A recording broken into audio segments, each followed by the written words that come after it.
আসসালামু আলাইকুম ওরহমতুল্লাহ বারাকাতুহু। এখন শুনবেন হাদিস 2979, সহিউল বুখারী।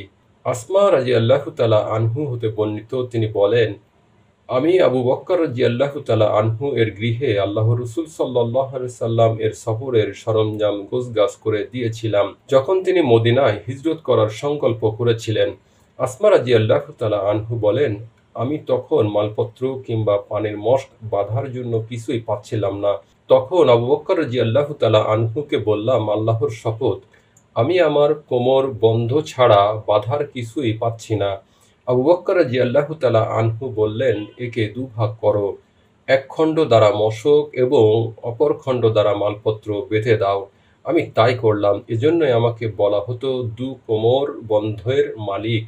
আপনারা শুনেছেন হাদিস 2979। এখন শুনবেন 2980। জাবির ইবনে আবদুল্লাহ রাদিয়াল্লাহু তাআলা আনহু হতে বর্ণিত, তিনি বলেন, আমরা আল্লাহ রসুল সাল্লাল্লাহু আলাইহি সাল্লাম এর যুগে কুরবানির গোশত মদিনা পর্যন্ত পাথেয় হিসেবে গ্রহণ করতাম।